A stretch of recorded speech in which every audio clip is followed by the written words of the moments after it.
Hi everyone, it's Alan Denman here on Barging Free. Yes, I'm back from my travels in India, and what an experience that was. Chaos, heat, colour, light. It was rather wonderful, but a real challenge.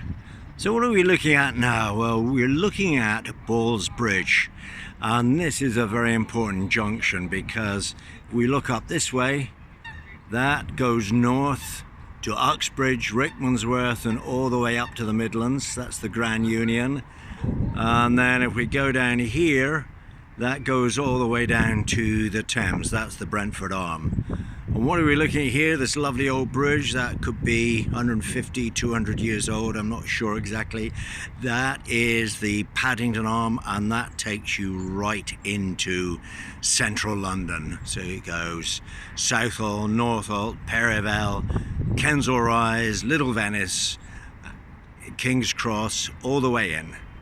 So we're just going to walk down and show you this area. So it's we're pretty much outer London here. In fact, if we just swing round, you can see the road bridge there. That's the A312, and that goes all the way to no more than a mile or two, the M4 and Heathrow. So we're very close, and we're just going to walk down here now and see a little bit more of this. Now, this is supposed to be a 24-hour mooring on this side, but a number of boats, including ours, which you can just see down there, we've been here for quite some while. But I did phone CRT, the Canal and River Trust, and told them that we were having some difficulties with our water pump, and would it be possible to stay here a bit longer. But it's a very useful little spot, this, and I'll tell you why. Let's see if we can get into an open space, because we are right outside a giant Tesco. There we go. Hello, we're open 24 hours, and you can just see the Tesco sign in the distance there. So that's very handy. And of course, the coronavirus pandemic has put the frighteners on everybody. No toilet rolls in there, but still some food. And then if we come down here, here's our boat. And before I show you something else, of course, here's the water point. Now this is quite handy. Look, there's actually two water points. Now you may have heard me complain before about the lack of water points in central London and outer London, but here we've actually got two of them. But we'll come back to water in just a short while. There you are, you can see our stove in the stern is going today as well. It's smoking nicely.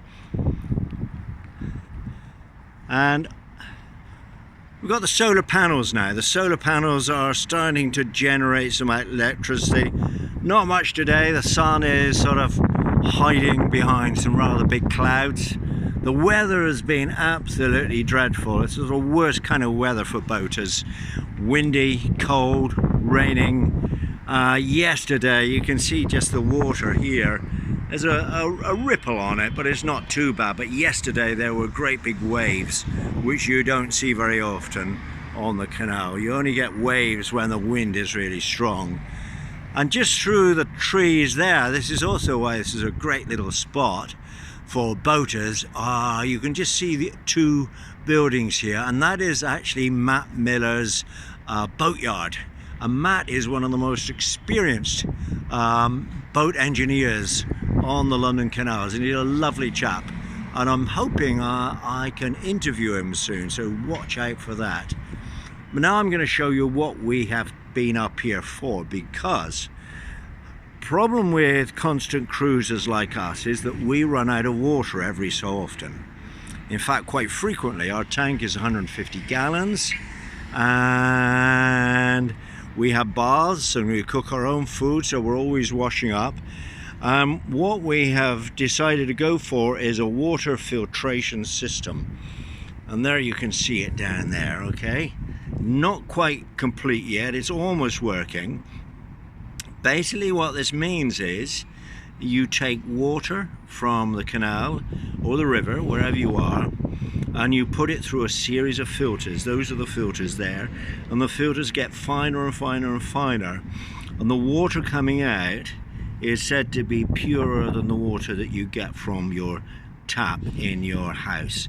So that's what we're doing at the moment. So we will be liberated and be much more self-sufficient. We won't be so reliant upon finding a water point somewhere.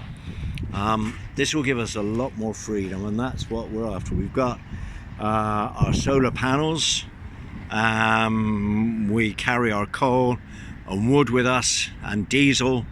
So really this means that we can go almost anywhere and not worry about our water supply.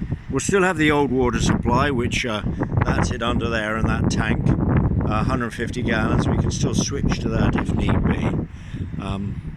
So that's about it. Just do a little pan once again.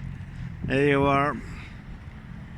It's not a beautiful spot, this, but it is very functional. There's Tesco, everybody piling in. There's our boat, big wide beam behind. There's Boar's Bridge in the distance, and then we come back again. So here we are, Friday the 13th, and we are definitely back on the canals now. That's it. Look out for more.